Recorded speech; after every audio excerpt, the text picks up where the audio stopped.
രാജ്യം ഒറ്റക്കെട്ടായി നിന്ന് പോരാടും. അടുത്ത ഒരു സംഘർഷത്തിന് സമയമായിരിക്കുകയാണ്. സൈന്യം ഒരുങ്ങിയിരിക്കുക. പറയുന്നത് ഇന്ത്യയുടെ കരസേനാ മേധാവി ജനറൽ ഉപേന്ദ്ര ദ്വിവേദിയാണ്. അദ്ദേഹം പാകിസ്ഥാനും ഇന്ത്യയുമായിട്ട് അടുത്ത് തന്നെ ഒരു സംഘർഷം ഉണ്ടാകും എന്ന് പ്രതീക്ഷിക്കുന്നു. എന്താണ് സാർ ഈ സംഘർഷത്തിന് കാരണം എന്താണ്?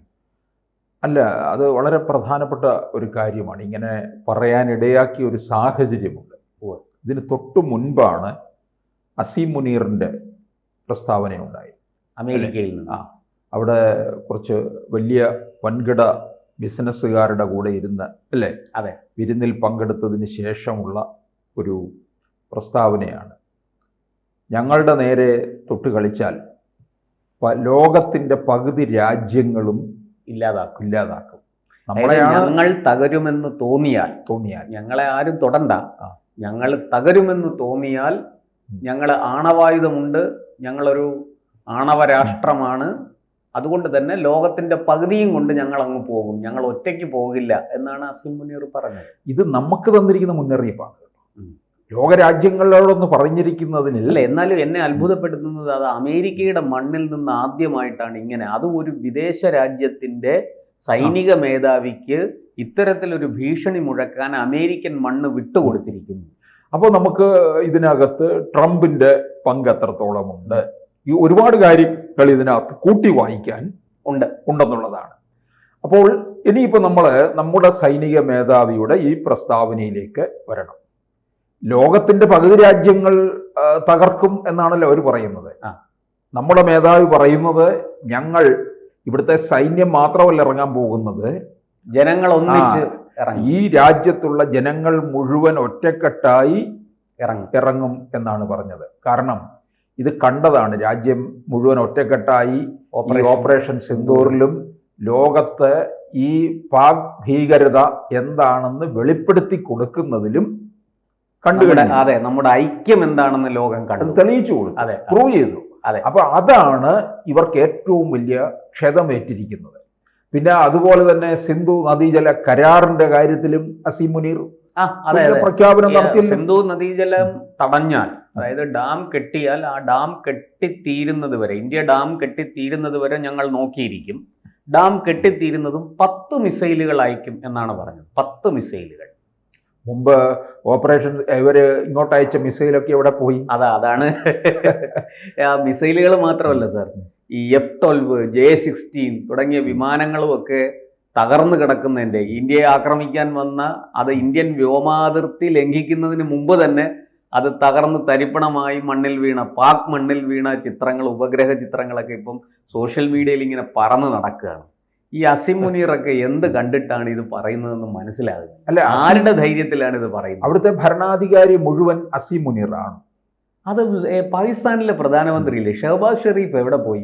അയാളെ കാണാനില്ലല്ലോ. പ്രതിപക്ഷ നേതാവ് ജയിലില്ല. അതെപ്പോഴും അങ്ങനെയാണ്. അതങ്ങനെയാണ്. ഭരണത്തിൽ നിന്ന് ഇറങ്ങുമ്പോൾ അവിടെ സാധാരണ പ്രതിപക്ഷ നേതാവ് മാത്രമല്ല, ഈ സൈനിക മേധാവിയെ വെറുപ്പിച്ചാൽ, സൈനിക മേധാവിക്ക് അനിഷ്ടമുണ്ടാക്കിയാൽ പ്രധാനമന്ത്രിയെ വരെ പിടിച്ച് ജയിലിലിട്ടളെ. ജയിലിലും കഴിവുമരത്തിലേട്ടും പോയിട്ടുള്ള ചരിത്രമാണ് അവിടെ ഉണ്ടായിട്ടുള്ളത്. അതെ, ഭൂട്ടോയുടെ കഥയൊക്കെ അറിയാമല്ലോ. അതെ. അപ്പൊ ഈ പാകിസ്ഥാനെ സംബന്ധിച്ചിടത്തോളം അവർ വീണ്ടും വലിയ നാശത്തിലേക്ക് പോകുന്നു. അവരുടെ രാജ്യം അവർ തന്നെ ഇല്ലാതാക്കാൻ പോകുന്നു എന്നാണ് തെളിയുന്നത്. സാറേ, നയാ പൈസ ഇല്ല കയ്യിൽ, പട്ടിണിയും പരിവട്ടവും. IMF-ന്റെ കടം വായ്പ കിട്ടിയില്ലെങ്കിൽ അവിടെ ഒരു ചുക്കും നടക്കില്ല. മരുന്നില്ല, വൈദ്യുതിയില്ല, ഇപ്പോഴിതാ വെള്ളവുമില്ല. വെള്ളം ഇന്ത്യ തടഞ്ഞ് നദീജല കരാറിൽ നിന്ന് ഇന്ത്യ പിന്മാറി. ഇനിയപ്പോൾ പതുക്കെ വെള്ളം അങ്ങോട്ടേക്കുള്ള ഒഴുക്ക് കുറയും. അപ്പോൾ ഈ പാകിസ്ഥാൻ എന്ത് ചെയ്യും? അല്ല, ഉപജീവനത്തിന് അത് ജീവൻ നിലനിൽക്കാനുള്ള ആഹാരം പോലും അവിടെ കിട്ടാത്ത സ്ഥിതിയില്ല. ലോകത്തിലെ ഏറ്റവും വലിയ പട്ടിണി രാജ്യങ്ങളിൽ ഒന്നായി പാകിസ്ഥാൻ അധികം വൈകാതെ തന്നെ മാറുമെന്നുള്ളതാണ്. അപ്പോൾ ചിലപ്പോൾ ലോകരാജ്യങ്ങളൊക്കെ ചിലപ്പോൾ ഭക്ഷണ സാധനങ്ങളുമായിട്ട് ചിലപ്പോൾ അവിടെ പോകേണ്ടി വരുമെന്നുള്ളതാണ്. പക്ഷെ അപ്പോഴും അവരവരുടെ ഭീകരത അവസാനിപ്പിക്കുന്നില്ല. അത് ഞങ്ങളുടെ ജീവവായുവാണ്. ഇന്ത്യ വിരോധവും ഈ ഭീകരതയെ പ്രോത്സാഹിപ്പിക്കലും ജിഹാദി ഭീകരതയെ പ്രോത്സാഹിപ്പിക്കലും ഞങ്ങളുടെ ജീവവായുവാണ്. അത് ഞങ്ങൾ ഉപേക്ഷിക്കില്ല. അതാണല്ലോ അസിം മുനീർ ഇപ്പൊ പറയാതെ പറഞ്ഞത്, വ്യക്തമായിട്ട് പറഞ്ഞിരിക്കുകയാണ്. അവിടുത്തെ ഒരു പാർലമെന്റ് മെമ്പർ അവിടെ പാർലമെന്റിൽ കിടന്ന് കരഞ്ഞു വിളിച്ചത് ഓർക്കുന്നില്ലേ ഇപ്പോൾ? നമ്മുടെ രാജ്യത്തെ രക്ഷിക്കൂ എന്നൊക്കെ പറഞ്ഞുകൊണ്ടല്ലേ? അതെ. അപ്പൊ അതെന്തുകൊണ്ടാണ് ഇങ്ങനെ ഉണ്ടായത്? അപ്പോൾ അത്രത്തോളം കൊടിയ ബുദ്ധിമുട്ടാണ് അവിടെ അനുഭവിച്ചു കൊണ്ടിരിക്കുന്നത്. അതുകൊണ്ടാണ് ആ എം പിക്ക് അങ്ങനെ വിളിച്ചു പറയേണ്ടി വന്നത്. അതെ. അപ്പോൾ രാജ്യം അതിൻ്റെ ഇത് അസീം മുനീറിലൂടെ എനിക്ക് തോന്നുന്നു പാകിസ്ഥാൻ ഇല്ലാതാകുന്ന ഒരവസ്ഥയിൽ. അല്ല സാർ, പൊതുവെ സാധാരണ നമ്മൾ പറയുന്നത് രാജ്യങ്ങൾക്കെല്ലാം സൈന്യമുണ്ട് എന്നാണ്. ഞാൻ സോഷ്യൽ മീഡിയയിൽ കണ്ട ഒരു കുറിപ്പാണിത്. ഈ സൈന്യത്തിന് ഏതെങ്കിലും രാജ്യമുണ്ടെങ്കിൽ അത് പാകിസ്ഥാൻ. അതെ. അപ്പോൾ കാര്യങ്ങൾ വളരെ വ്യക്തമാണ്. അവിടെ ഒരു സൈനിക ഭരണമാണ്, ഈ സൈന്യമാണ് അവിടെ തീരുമാനിക്കുന്നത്. അവിടെ ജനാധിപത്യം ഒന്നുമില്ല. ഈ തെരഞ്ഞെടുപ്പൊക്കെ നടക്കും, ആളെ തെരഞ്ഞെടുപ്പൊക്കെ ശരി തന്നെ, പക്ഷെ സൈന്യം പറയുന്നത് പോലെ ഭരിച്ചു കൊള്ളണം, സൈന്യം പറയുന്ന കാര്യങ്ങൾ ചെയ്തു കൊടുക്കണം, സൈന്യത്തിന്റെ മുതിർന്ന ഉദ്യോഗസ്ഥന്മാർ തീരുമാനിക്കും. അല്ല, അതുകൊണ്ടാണ് അവിടെ ഒരു ശാശ്വത പരിഹാരം ഇല്ലാതെ വരുന്നത്. അതെ.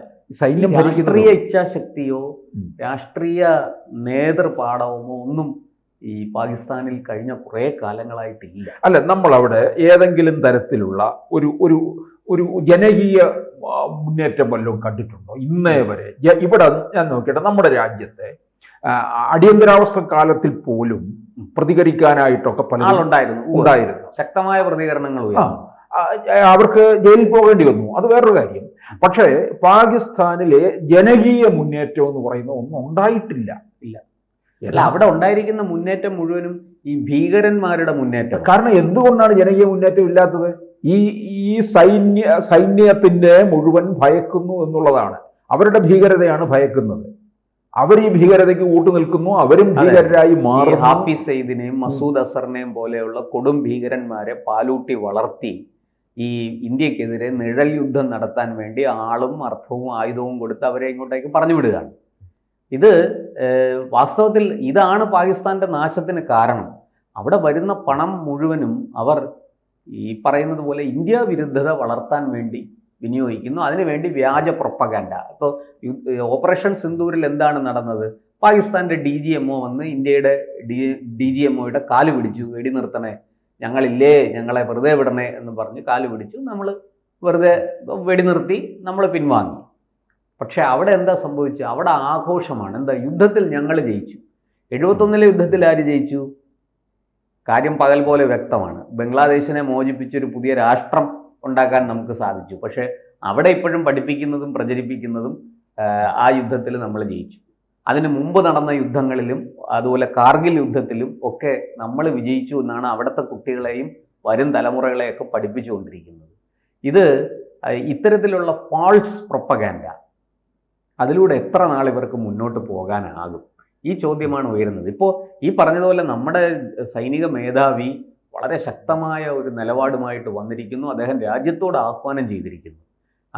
നമ്മുടെ കഴിഞ്ഞ ദിവസം നമ്മുടെ സൈനിക മേധാവി പറഞ്ഞു, ഓപ്പറേഷൻ സിന്ദൂരിൽ ഞങ്ങൾക്ക് രാഷ്ട്രീയ സ്വാതന്ത്ര്യം ലഭിച്ചു, രാഷ്ട്രീയ നേതൃത്വത്തിന് ശക്തമായ ഇച്ഛയുണ്ട്. എന്താണ്? നമ്മൾ തോൽക്കരുത്, നിങ്ങൾക്ക് പൂർണ്ണ സ്വാതന്ത്ര്യം തിരിച്ചടിച്ചുകൊള്ളുക, സൈന്യത്തിന് തീരുമാനിക്കാം എങ്ങനെ വേണം, എന്തു വേണം, എപ്പോൾ വേണം ഒക്കെ, പരിപൂർണമായ സ്വാതന്ത്ര്യം കൊടുത്തു. അതുകൊണ്ടുണ്ടായ നേട്ടം നമ്മൾ കണ്ടു. എന്താണെന്ന്? ഓപ്പറേഷൻ സിന്ദൂരിൽ നമ്മുടെ രാജ്യത്തിൻ്റെ അഭിമാനം വാനോളം ഉയർന്നത് നമ്മൾ കണ്ടു. ഇവിടെ ഇപ്പോൾ അദ്ദേഹം ഈ സൈന്യം ഇങ്ങനെ ഒരു ചെറിയൊരു പ്രസ്താവന പുറത്തു വരുന്നതേ ഉള്ളൂ. നമ്മുടെ ജനം മുഴുവനും ഈ 145 കോടി മനുഷ്യരും ഈ രാഹുൽ ഗാന്ധിയെ പോലെയുള്ള അപൂർവം ചിലർ മാറി നിന്ന് ചീത്ത വിളിക്കും, അത് വേറെ കാര്യം. അവർക്ക് സൈന്യത്തിനോടും സൈനികരോടും ഒന്നും ബഹുമാനമോ സ്നേഹമോ ഒന്നുമില്ല എന്നുള്ളത് പല ആവർത്തി വ്യക്തമാക്കിയിട്ടുണ്ട്. പക്ഷേ ഈ രാജ്യത്തെ സാധാരണക്കാരായ ജനങ്ങൾ, പൗരന്മാർ സൈന്യത്തിൻ്റെ പുറകിൽ ഒറ്റക്കെട്ടായിട്ട് ഉറച്ചു നിൽക്കും എന്നുള്ളത് നമുക്ക് ഓപ്പറേഷൻ സിന്ദൂർ ബോധ്യപ്പെടുത്തി തന്നു. അത് തന്നെ വീണ്ടും സംഭവിക്കും. ഏത് യുദ്ധവും വരട്ടെ, ആരുടെ ആക്രമണവും വരട്ടെ, നമ്മുടെ സൈന്യത്തിൻ്റെ കരങ്ങൾക്ക് ശക്തി പകരാൻ നമ്മുടെ നാട്ടിലെ ധീരദേശാഭിമാനികളായ ജനങ്ങൾ ആൺ പെൺ വ്യത്യാസമില്ലാതെ അവർ സൈന്യത്തിൻ്റെ പിന്നിൽ ഉറച്ചു നിൽക്കും, സൈന്യത്തിനോടൊപ്പം ഉറച്ചു നിൽക്കും എന്നുള്ള കാര്യം നമുക്ക് ഓപ്പറേഷൻ സിന്ദൂരിൽ ബോധ്യപ്പെട്ടതാണ്. അത് ഇനിയും ബോധ്യപ്പെടാൻ, ഒരിക്കൽ കൂടി അത് ലോകത്തിന് മുന്നിൽ പ്രദർശിപ്പിക്കാൻ ഒരു അവസരം കിട്ടുമോ എന്നതാണ് ഇപ്പോൾ ഉയരുന്ന ചോദ്യം. അല്ല, രാജ്നാഥ് സിംഗ് തന്നെ ലോക്സഭയിൽ പറഞ്ഞല്ലോ, ഓപ്പറേഷൻ സിന്ദൂർ അവസാനിച്ചിട്ടില്ല. അതെ, അത് തന്നെയാണ് ഇനിയിപ്പോൾ അത് വീണ്ടും തുടരും കാണാം. എന്നാണ് സൈനിക മേധാവിയുടെ വാക്കുകളും വ്യക്തമാക്കുന്നത്. കൂടുതൽ വാർത്തകളും വിശേഷങ്ങളും നിങ്ങളിലേക്ക് എത്താൻ ABC മലയാളം സബ്സ്ക്രൈബ് ചെയ്യുക, ബെൽ ബട്ടണും അമർത്തുക.